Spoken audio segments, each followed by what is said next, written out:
Assalamualaikum warahmatullahi wabarakatuh. Saya Siti Nur Amalia, nomor NIM 933105119, Prodi Studi Agama Fakultas Usuluddin dan Dakwah IAIN Kediri.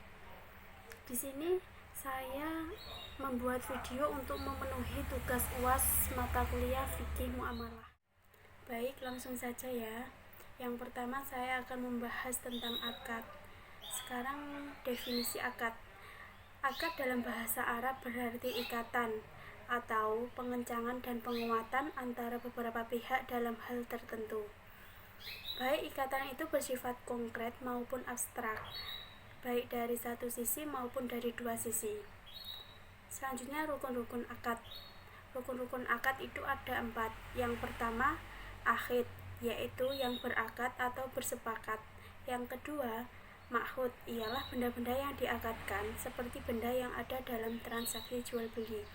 Yang ketiga, maudhu, al-akad, yaitu tujuan pokok dalam melakukan akad. Yang keempat, sigat atau al-akad, yang terdiri dari ijab qabul. Selanjutnya syarat-syarat umum yang harus dipenuhi dalam berbagai macam akad. Yang pertama, kedua orang yang melakukan akad cakap, bertindak atau ahli, maka akad orang yang tidak cakap atau orang gila atau tidak sah. Yang kedua, yang dijadikan objek akad dapat menerima hukumnya. Yang ketiga, akad bukan jenis akad yang dilarang seperti jual beli musalamah. Yang keempat, akad dapat memberikan faedah.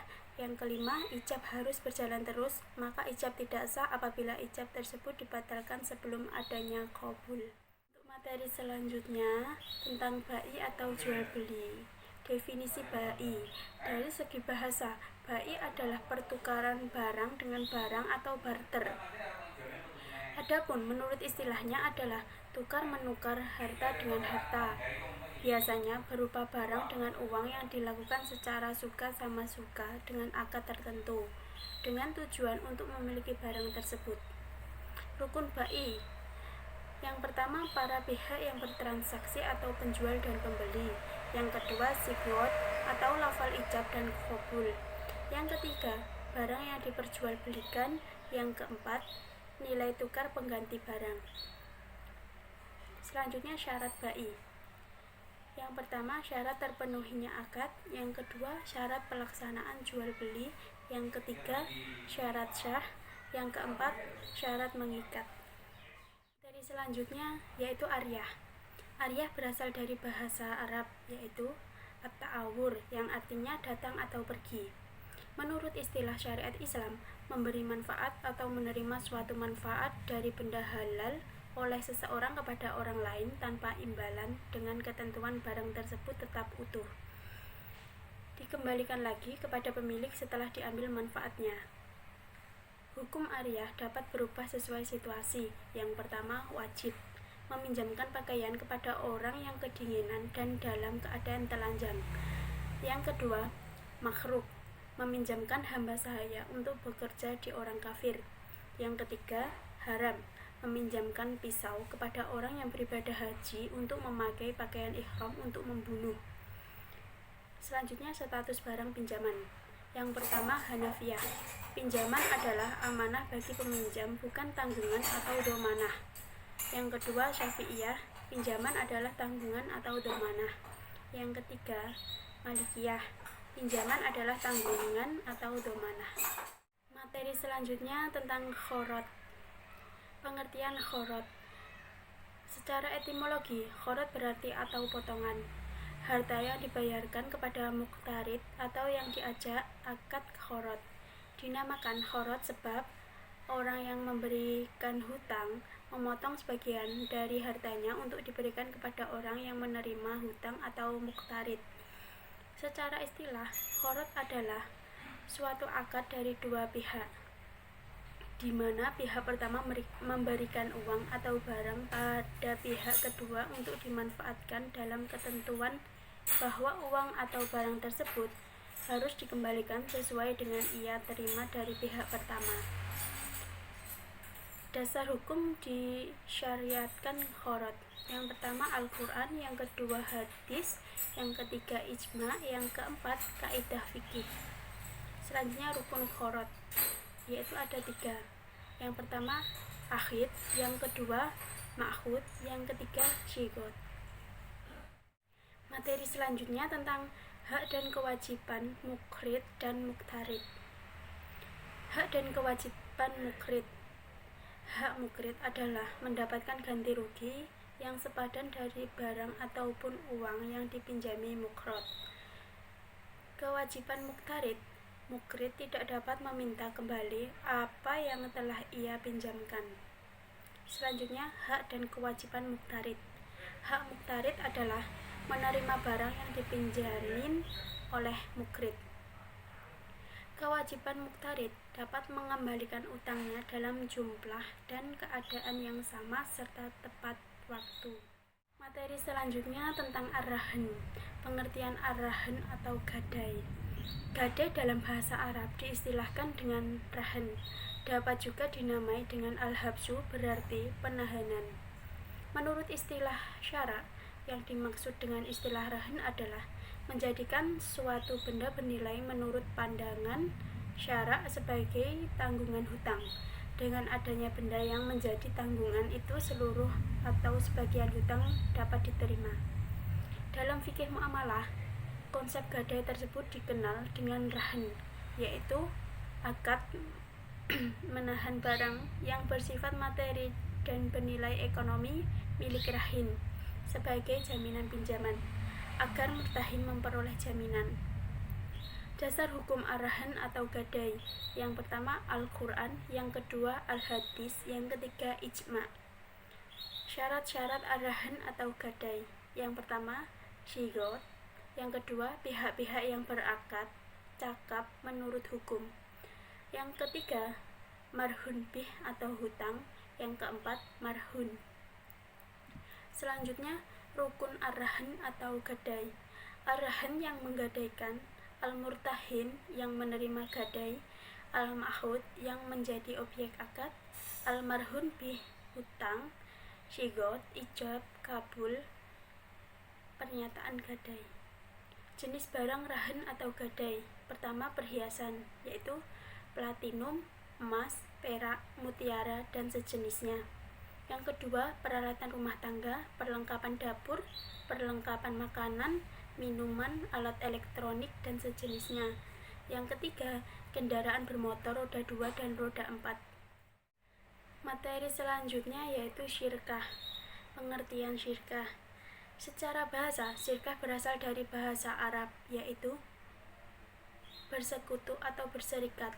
Secara bahasa, syirkah berarti al-ikhtilat atau pencampuran atau persekutuan dua hal atau lebih, sehingga antara masing-masing sulit dibedakan. Misalnya, seperti persekutuan hak milik dan perserikatan usaha. Jenis-jenis syirkah. 1. Syirkah amlak. 2. Syirkah ukhud dibagi menjadi 5, yaitu syirkah al-inan, syirkah al-mudharabah, syirkah al-wujuh, syirkah al-abdan, yang terakhir syirkah al-mufawadah. Sekarang syarat-syarat syirkah. 1. Syarat lafadz. 2. Syarat menjadi anggota perserikatan. 3. Syarat modal pengkongsian. Dan yang terakhir rukun syirkah.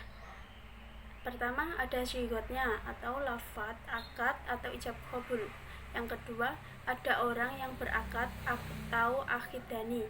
Syaratnya harus memiliki kecakapan atau ahliyah melakukan tasyaruf atau pengelolaan harta. Yang ketiga adanya objek akad, disebut juga ma'khud alaihi, yakni yang mencangkup pekerjaan atau amal dan modal atau mal. Bab selanjutnya tentang muqarabah. Pengertian muqarabah.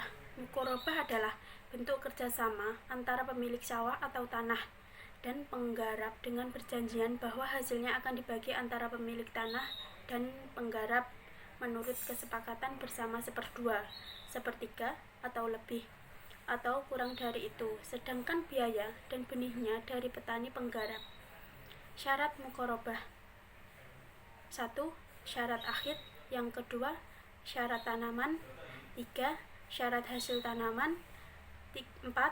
Syarat tanah yang ditanami. 5. Syarat objek agak. 6. Syarat masa mukorobah. Rukun mukorobah. 1. Pemilik tanah. 2. Petani penggarap. 3. Objek mukorobah. 4. Ijab dan qabul. Selanjutnya materi mudharabah. Pengertian mudharabah.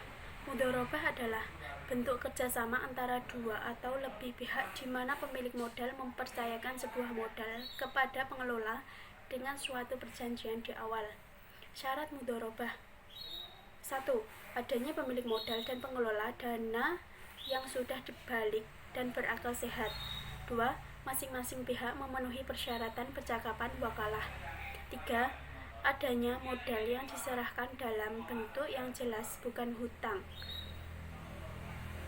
4. Nisbah yang dibuat oleh kedua belah pihak harus pembagian yang adil dan jelas. 5. Terjadi ijab dan qabul yang menunjukkan persetujuan kedua belah pihak antara yang menanam modal dengan yang mengelola. Rukun mudharabah ada 4. 1. Adanya kedua belah pihak. 2. Objek mudharabah. 3. Persetujuan kedua belah pihak. 4. Nisbah keuntungan. Sekarang yang terakhir jenis-jenis mudharabah. Mudharabah mutalaqah, mudharabah muqayyadah, muqarabah mushtarakah. Materi selanjutnya tentang hibah, hadiah, dan sedekah beserta ruang lingkupnya. Secara etimologis, hibah berasal dari kata ahaba yahubu hibatan yang berarti memberi atau pemberian, atau dalam Al-Quran pemberian kepada seseorang sewaktu hidupnya dengan tidak mengharapkan balasan atau ikatan baik secara lisan atau tertulis. Secara terminologi, jumhur ulama mendefinisikan dikutip dari Nasrun Harun, yaitu akad yang mengakibatkan pemilikan harta tanpa ganti rugi yang dilakukan seseorang dalam keadaan hidup kepada orang lain secara sukarela. Rukun hibah. Menurut jumhur ulama, rukun hibah itu ada 4. Yang pertama, wajib atau pemberi hibah yang menghibahkan barang miliknya. Yang kedua, mauhub atau penerima hibah adalah seluruh manusia. Yang ketiga, mauhub, barang yang dihibahkan. Yang keempat, syigot atau ijab dan qabul. Ijab dilakukan secara syarih, seperti seseorang berkata, saya hibahkan benda ini kepadamu. Pengertian hadiah. Secara bahasa berasal dari kata hadi, terambil dari akar yang terdiri dari huruf-huruf ha, dal, dan ya. Maknanya berkisar dalam 2 hal. Pertama, tampil ke depan memberi petunjuk. Dari sini lahir kata hadi yang bermakna penunjuk jalan, karena dia tampil di depan. Kedua, menyampaikan dengan lemah lembut. Dari sini lahir dari kata hidayah yang merupakan penyampaian sesuatu dengan lemah lembut guna menunjukkan simpati. Secara terminologi, pemberian tanpa imbalan untuk menyambung tali silaturahmi, mendekatkan hubungan dan memuliakan. Rukun syarat hadiah. Adanya al-aqidan, adanya ijab qabul, harta yang diberikan al-muhdah, harus ada serah terima. Jika tidak ada ijab qabul, maka serah terima sudah dianggap sah. Penyerahan hadiah dianggap ijab dan penerima hadiah dianggap qabul. Yang terakhir, untuk barang yang standarnya dengan dihitung, ditakar, dan ditimbang. Selanjutnya pengertian sedekah. Secara bahasa berasal dari bahasa Arab sodakoh, yang berarti suatu pemberian yang diberikan oleh seseorang kepada orang lain secara spontan dan sukarela. Persamaan hadiah, hibah, dan sedekah, ketiganya adalah bentuk wujud keterdermawanan yang dimiliki seseorang atau kelompok dalam organisasi. Ketiganya diberi secara cuma-cuma tanpa mengharapkan pemberian kembali dalam bentuk dan wujud apapun.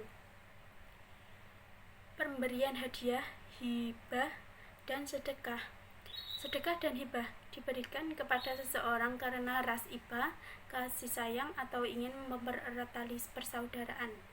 Hadiah diberikan kepada seseorang sebagai imbalan jasa atau penghargaan atau prestasi yang dicapai. Sedekah untuk membantu orang-orang terlantar memenuhi kebutuhan pokoknya, sedangkan hadiah kepada kenang-kenangan dan penghargaan kepada orang yang dihormati. Materi selanjutnya tentang riba. Dalam pengertian bahasa, riba berarti tambahan aziyadah. Makna tambahan dalam riba adalah tambahan yang berasal dari usaha haram yang merugikan salah satu pihak dalam suasana transaksi. Dalam pengertian lain, secara linguistik, riba juga berarti tumbuh dan membesar. Adapun menurut istilah, riba berarti pengambilan tambahan dari harta pokok atau modal secara batil. Dan dalam fikih muamalah, riba berarti tambahan yang diharamkan yang dapat muncul akibat hutang atau pertukaran. Macam-macam riba ada dua. Yang pertama, pada kelompok utang piutang yaitu riba khot dan riba jahiliyah. Yang kedua, pada kelompok jual beli yaitu riba fadli dan riba nasiah. Dan materi yang terakhir membahas tentang munakahat. Munakahat adalah pernikahan atau perkawinan. Menurut bahasa Indonesia, nikah berarti bersatu atau berkumpul. Menurut istilah, pernikahan adalah melakukan sesuatu akad untuk menghalalkan hubungan kelamin antara laki-laki dan perempuan untuk menjalin rumah tangga yang diridhai oleh Allah Subhanahu wa Ta'ala. Nikah termasuk perbuatan yang telah dicontohkan oleh Nabi Muhammad SAW. Sekarang rukun nikah. Rukun nikah adalah ketentuan-ketentuan dalam pernikahan yang harus dipenuhi agar pernikahan itu sah. Rukun nikah itu ada 5, yaitu pertama, ada calon suami dengan syarat laki-laki yang sudah berusia 19 tahun, beragama Islam, tidak terpaksa, tidak sedang dalam ihram atau haji atau umroh, dan bukan mahram calon istrinya. Yang kedua, ada calon istri dengan syarat wanita sudah cukup umur, bukan perempuan musyrik, tidak dalam ikatan pernikahan dengan orang lain, bukan mahram bagi calon suami, dan tidak sedang ihram atau haji umroh. Yang ketiga, ada wali nikah, yaitu orang yang menikahi mempelai laki-laki dan perempuan. Wali tersebut menjadi 2, yaitu wali nasab dan wali hakim. Yang terakhir, ada ijab qabul.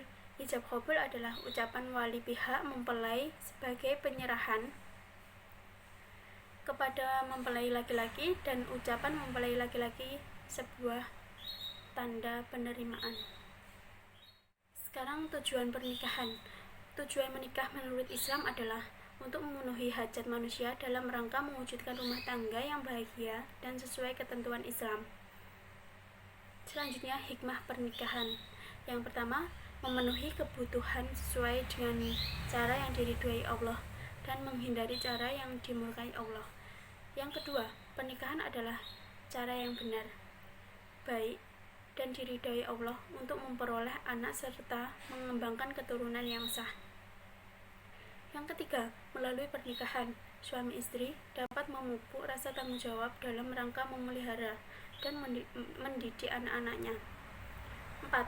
Menjalin hubungan silaturahim antara keluarga suami dan keluarga istri. Baik, cukup sekian dari saya. Apabila ada kurang lebihnya, saya mohon maaf yang sebesar-besarnya. Akhiru kalam, wabillahi taufiq wal hidayah, waridho wal inayah. Assalamualaikum warahmatullahi wabarakatuh.